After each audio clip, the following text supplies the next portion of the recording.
नमस्कार साथियों, मैं अमित कुमार मौर्य और नर्सिंग एकेडमी के शानदार यूट्यूब प्लेटफॉर्म पर आपका बहुत बहुत स्वागत अभिनंदन करता हूं। आज मैं अपने कम्युनिटी हेल्थ नर्सिंग 1 का लेक्चर नंबर 3 आप सभी के सामने लेकर आ गया हूं और आज हम बात करेंगे commission on health and family welfare.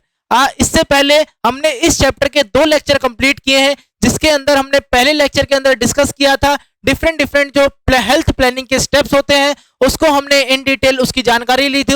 उसको थ्योरी में कैसे हमें लिखना है उसके नोट्स हमने प्रोवाइड किए थे उस लेक्चर में, और उससे अगले लेक्चर में हमने बोर्ड कमेटी के बारे में इन डिटेल समझा था कि बोर्ड कमेटी या डिफरेंट जितनी भी हमारे सिलेबस के अंदर कमेटीज है सबके बारे में इन डिटेल हमने पढ़ा था। इन दोनों वीडियो के आई लिंक आपको आपकी स्क्रीन के ऊपर नजर आ रहे होंगे, तो अगर आपने अभी तक ये लेक्चर नहीं देखे हैं तो जाकर ये लेक्चर जरूर देखें। उसके बाद ये वाला लेक्चर देखेंगे तो आपको ये लेक्चर जरूर से जरूर समझ आएगा। तो आज हम बात करने वाले हैं commissions on health and family welfare.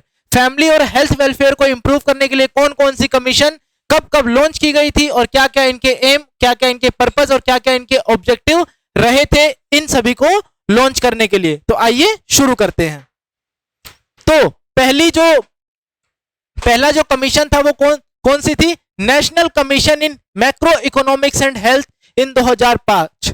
सन 2005 की बात है जब national commission in macroeconomics and health launch हुई थी, जिसके चेयरपर्सन कौन थे? पी चिदम्बरम एंड एन अभुमानी रामोदास। कौन दो चेयरपर्सन थे इसके? पी चिदम्बरम और एन अभुमानी रामोदास। जो कि कब स्टैब्लिश की गई थी? ये स्टैब्लिश हुई थी मार्च 2004 के अंदर।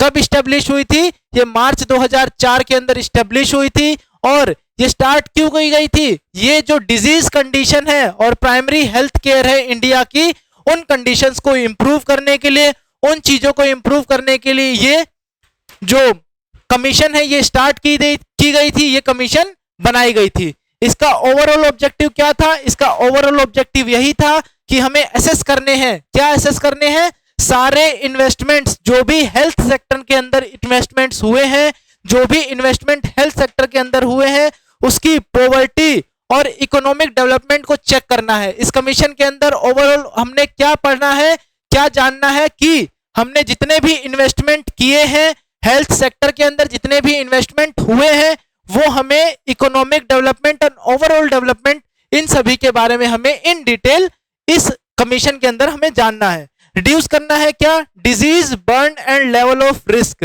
डिजीज का बर्डन और लेवल ऑफ रिस्क को हमें इंप्रूव करना है, मतलब कि प्रिवेंटिव मेजर्स लेने हैं। जहां जहां आपके कम्युनिटी हेल्थ नर्सिंग में ये लिखा आ जाए कि लेवल ऑफ रिस्क को इंप्रूव करना है, मतलब कि प्रिवेंटिव मेजर्स लेकर इन चीजों को चेंज करना है। उसके बाद उसके पहली कमीशन ये थी national commission in macroeconomics and health in 2005, जिसके 2 चेयरमैन थे।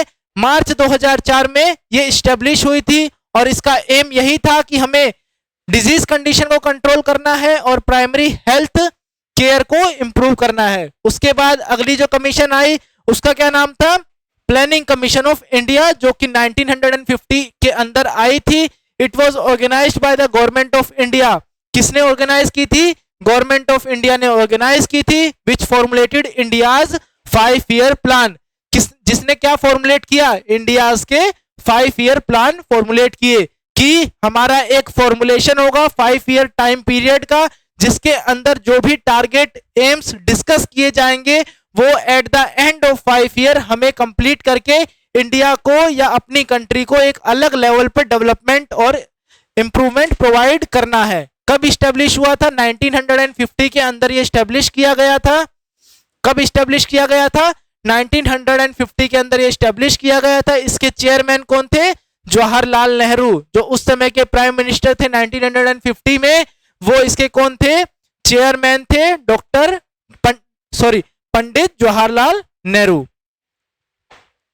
इसका पर्पस क्या है? नेक्स्ट हमने इसका पर्पस जानना है कि पर्पस क्या है। Coordinate and oversee the formulation and execution of 5-year plans. हमें कोऑर्डिनेट करना है और क्या करना है? फॉर्मुलेट करना है कि हमें अपने 5-year प्लान्स को कैसे एग्जीक्यूट करना है, कैसे उन्हें फॉर्मुलेट करना है और कैसे 5-year प्लान्स को हमें चलाना है। क्या एक मेथोडोलॉजी है जो हम फॉलो करने वाले हैं 5-year प्लान्स को चलाने के लिए। Which were comprehensive economic development plans aimed to achieve best economic state of the country. और क्या स्टेट करना है, क्या अचीव करना है हमें? बेस्ट इकोनॉमिक स्टेट को अचीव करना है हमारी कंट्री की। इसका ऑब्जेक्टिव क्या था? To formulate a plan for the most effective balance utilization of country's resources. जो हमारी कंट्री के रिसोर्सेज है उनका बेस्ट यूटिलाइजेशन होना चाहिए और बेस्ट यूटिलाइजेशन होना चाहिए और बैलेंस्ड यूटिलाइजेशन होना चाहिए।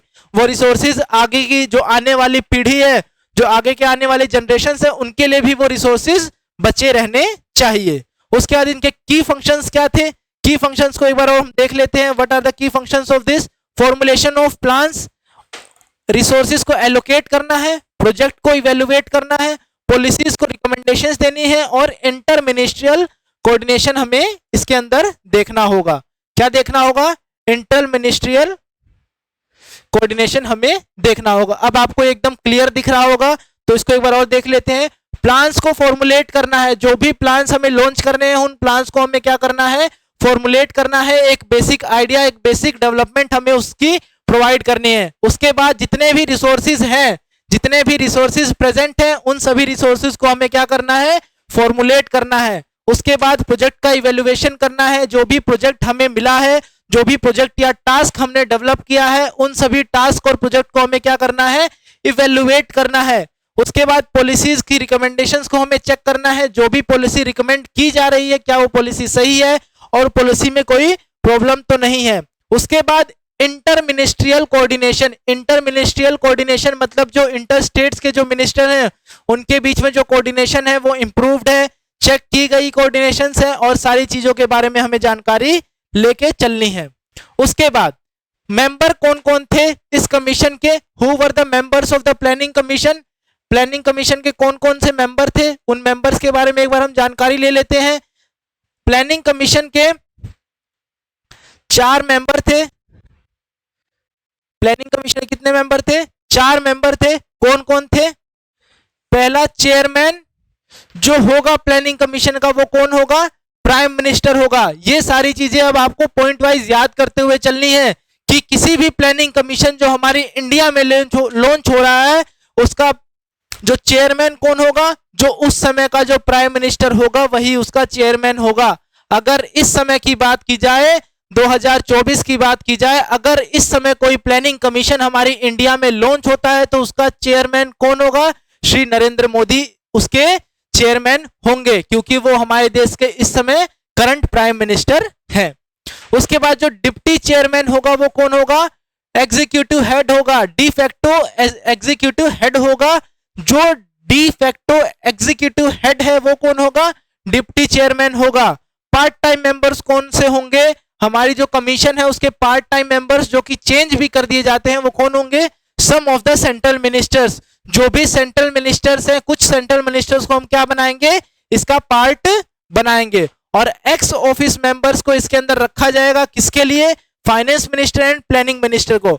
फाइनेंस मिनिस्टर और प्लानिंग मिनिस्टर को क्यों रखा जा रहा है? एक एक्स ऑफिस मेंबर्स की पोस्ट क्यों दी जा रही है? क्योंकि उनके पास एक प्रीवियस एक्सपीरियंस है, प्रीवियस उन्होंने चीजों का एक्सपीरियंस किया है, प्रीवियस नॉलेज को गैदर करके वो आगे बढ़ रहे हैं इन चीजों को कवर करने के लिए। तो एक टीम में एक्स ऑफिसर्स का होना बहुत जरूरी है, जिनके पास प्रीवियस गैदर्ड नॉलेज है, जिनके पास एक्सपीरियंस्ड वैल्यूज है इन चीजों को चेक करने के लिए। उसके बाद national institution for transforming India. हमने प्लानिंग कमीशन के बारे में जाना और फर्स्ट में हमने क्या जाना था? फर्स्ट में हमने national commission in macroeconomics and health के बारे में जाना। उसके बाद हमने किसके बारे में जाना? प्लानिंग कमीशन इन इंडिया के बारे में जाना। और अब हम किसके बारे में जानेंगे? National institution for transforming India. Last इसके अंदर ये टॉपिक है जो कि क्या है? National institution for transforming India, जिसको हम शॉर्ट फॉर्म में नीति आयोग के नाम से जानते होंगे और काफी बच्चे फेमिलियर होंगे नीति आयोग शब्द से। अभी तक अगर मैं ये फुल फॉर्म बोल रहा था national institution for transforming India तो नहीं समझ में आ रहा था, बट अगर हम जब नीति आयोग की बात करते हैं, किसकी बात करते हैं? जब हम नीति आयोग की बात करते हैं तो आपको ये पॉइंट एकदम क्लियर हो गया होगा कि हम किस चीज की, किस पॉइंट की बात करने जा रहे हैं। तो नीति आयोग की फुल फॉर्म क्या है? National institution for transforming India. National institution for transforming India. तो ये कब फॉर्मुलेट की गई थी, कब ये बनी थी? सन 2015 जनवरी की बात है। सन 2015 में नीति आयोग की फॉर्मेशन हुई थी। और नीति आयोग की फॉर्मेशन, इसका हेडक्वार्टर कहां पर है? इसका हेडक्वार्टर नई दिल्ली के अंदर स्थित है। इसका हेडक्वार्टर कहां पर है? इसका हेडक्वार्टर नई दिल्ली के अंदर है। और इसके चेयरपर्सन कौन थे? जो उस समय के प्राइम मिनिस्टर हैं हमारे, या किसी भी समय का कोई कमीशन लॉन्च किया जाता है और उस समय के जो प्राइम मिनिस्टर होते हैं वो कौन होंगे? उस जो कमीशन है, वो जो पॉलिसी लॉन्च की गई है, उस समय के प्राइम मिनिस्टर होंगे। तो सन 2015 में अगर कोई कमीशन लॉन्च हुई थी तो उसके प्राइम मिनिस्टर या उसके चेयरपर्सन कौन थे? जो उस समय के प्राइम मिनिस्टर थे वही उसके कौन थे? चेयरपर्सन थे। अगर मैं कहूं कि सन 2024 में प्रेजेंट टाइम में अगर कोई कमीशन लॉन्च की जा रही है तो उसके जो चेयरपर्सन कौन होंगे? तो उसके चेयरपर्सन कौन होंगे? जो करंट प्राइम मिनिस्टर है हमारे इंडिया के, श्री नरेंद्र मोदी, वो उसके करंट चेयरपर्सन माने जाएंगे। अब नीति आयोग के बारे में थोड़ी सी और हम बात करेंगे। NITI Aayog council comprises of all the state ministers, chief ministers of Delhi and Pondicherry and a vice chairman nominated by the prime minister. NITI Aayog के अंदर जो प्राइम मिनिस्टर होगा वो और चीफ मिनिस्टर, दो जगह के चीफ मिनिस्टर रखे जाएंगे, एक दिल्ली के और एक पौंडीचेरी के। और इसके अंदर एक वाइस चेयरमैन होगा नीति आयोग का, जो कि कहां से नॉमिनेट करेगा और कौन इसे नॉमिनेट करेगा? जो प्राइम मिनिस्टर होगा इंडिया का वो इसे नॉमिनेट करेगा। इसका ये जो नोट वाला पॉइंट है ये बहुत इंपॉर्टेंट है। कई बार एग्जाम्स के अंदर ये नोट वाला पॉइंट पूछा गया है, जिसके अंदर ट्रांसफॉर्मिंग आवर वर्ल्ड, ये जो 2015 में ये जो नीति आयोग लॉन्च हुई थी, इसका जो मेन मोटो था, transforming our world the 2030 agenda for sustainable development. Sustainable development आने वाले लेक्चर्स में एक नया टॉपिक है जो कि एग्जाम्स में कई बार पूछा गया है। और 2030 की यहां पे बात की गई है, 2030। इसके अंदर जो 2030 का जो मोटो है, जब तक हमें नीति आयोग जब लॉन्च की गई है 2015 में, जो 15 साल का जो गैप है, इस 15 साल के गैप में इतनी डेवलपमेंट हमारी कंट्री को कर लेनी है कि जो ओवरऑल रिसोर्सेज अवेलेबल हैं वो सारे अच्छे से यूज कर लिए जाएं और बचे हुए रिसोर्सेज हमारी आने वाली नेक्स्ट जनरेशन के लिए छोड़ दिए जाएं। और इसके बाद ऑब्जेक्टिव्स, हालांकि मैंने पिछली स्लाइड में सारी डिस्कस कर लिए होंगे ऑब्जेक्टिव्स की, नीति आयोग के ऑब्जेक्टिव्स क्या क्या हैं, क्या क्या ऑब्जेक्टिव्स हम इसके अंदर देख सकते हैं। पॉलिसी फॉर्मुलेशन, पॉलिसी को फॉर्मुलेट करना नीति आयोग का एक पहला ऑब्जेक्टिव है। Cooperative federalism, cooperative federalism show करना है, नीति आयोग के अंदर कोऑपरेटिव फेडरलिज्म शो करना है। और research and analysis, research and analysis provide करने हैं, रिसर्च एंड एनालिसिस प्रोवाइड किया जा रहा है। मॉनिटरिंग एंड इवैल्यूएशन प्रोवाइड करना है। Innovation and entrepreneurship, sustainable development, central and interdisciplinary focus show करना है, central and interdisciplinary focus, skill development and collaboration with the states, different state के साथ कोलैबोरेशन करना है और इन चीजों को ध्यान से करना है। उसके बाद हमने इस लेक्चर में 3 कमीशन कंप्लीट किए हैं, जो कि कौन कौन से हैं? National commission in macro economics जो सन 2005 में आया, उसके बाद प्लानिंग कमीशन ऑफ इंडिया जो 1950 के अंदर लॉन्च हुआ, और उसके बाद जो लास्ट कमीशन था जिसके बारे में हमने पढ़ा, जो नीति आयोग था, उसके बारे में हमने कवर किया। तो यहां पर ये लेक्चर कंप्लीट होता है। इस लेक्चर के हमने अंदर जो भी कमीशंस के बारे में बात किए हैं उसके बारे में आप इन डिटेल रिव्यू करिएगा। डिस्क्रिप्शन बॉक्स में इसका आपको लिंक जरूर प्रोवाइड करा दिया जाएगा। जब तक के लिए इस लेक्चर को ध्यान से पढ़िए।